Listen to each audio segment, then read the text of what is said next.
Alright, so this is going to be a hot button video, and though I've been wanting to make this for months and months, I've held back for many reasons. I don't have to run for office again, so I can just, let it rip. Now, please understand that I'm not a supporter of the subject. I'm Canadian, and those who know me know that I'm one of those bleeding heart liberals. But because I think there's something that we can learn from all of this. You have part of my attention. You have the minimum amount. So from this point forward, I'm going to try to be as impartial as possible.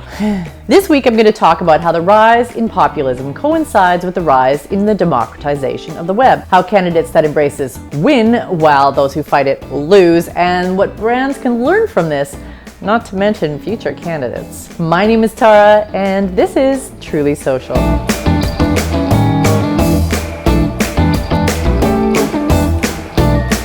From Donald Trump to Brexit, to Rob Ford, to Bernie Sanders, to Naheed Nenshi, the mayor of Calgary, who came in as an outsider, and beyond, there is a rise in populism of late. It doesn't always take the form of unhinged anti-political correctness, but it definitely doesn't give a flying snake about what anyone in the ruling politically elite or media thinks. In tyranny lies only failure. You build a country like you build a cathedral, from the ground up. Empower every man, and you will gain strength.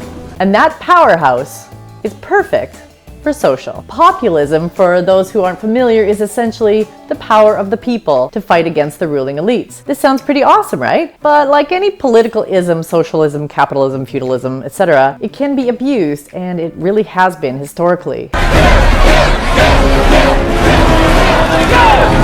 And it can go either way. For instance, both Donald Trump and Bernie Sanders have been defined as populists. Both campaigned on speaking for the little guy against the elites. Neither cared what the media said about them or trusted them. Both wanted to clean up Washington. However, the two were on opposite political spectrums.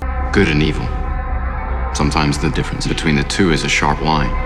The social web works in the same way. Tools like Twitter and Facebook give everyone a voice, no matter what they have to say or whether it is true or not. In fact, according to a BuzzFeed investigation, the more untrue the news source, the more likely it was to get shared. So while the social tools are empowering and democratizing, they can also lead to the negative result of spreading misinformation, the good and the bad. For the same reason that Trump and Sanders appealed to people discontented with closed, secretive, old-school media, governments, and industry, the openness of social media appeals to people discontented with closed, secretive, old-school media, governments, and industry. People don't like being in the dark. They don't like being taken for granted, and they don't like being lied to. And if you think it is in their best interest, well, you would be wrong. Yes, I know, but in this instance, the people are wrong. And as their elected leader, it is my job to show them that. And maybe you didn't lie. Maybe everything is on the up and up, but in the world of social where transparency and unpolished authenticity rules, your level of secrecy and caution is leading everyone to think that you have something to hide. Now, what does this have to do with brands? Well, everything, because brands do a lot of the same things that politicians that are labeled crooked do. Most importantly, we've got spin control. Number one, they spin their messaging in their favor. All right, so you screwed up. Admit it, Facebook. Own it. Stop trying to skirt the issue. Number two, they try to be everything for everyone. Stop trying to please everyone. Figure out who you're serving and serve them. Who are you? Researcher. Are you Colbert or Colbert?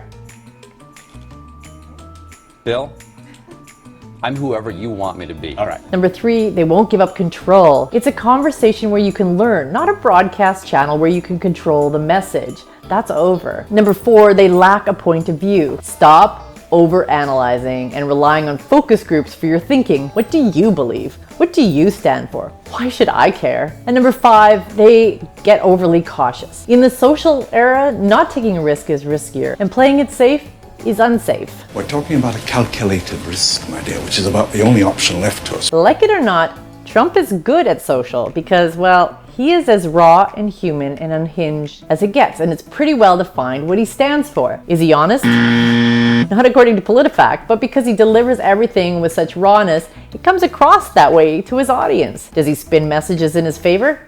Most definitely. But he still responds head on and has confirmation bias in his corner even when he's wrong. What's scientific about it outside of maybe the psychology behind how much shit voters will swallow before they notice. Being good at social doesn't have to mean politically incorrect and offensive either. That's just the form it's been taken most famously recently. For those who don't know who Naheed Nenshi is, he's the guy who came out of nowhere to become the mayor of Calgary in 2010, almost fully attributed to his open and honest use of Twitter, where he engaged in conversations rather than pushing political messaging. I'd love to see more Sanders and Nenshis rather than Trumps and Fords representing Truly Social, and I know that wasn't so impartial. She promised me.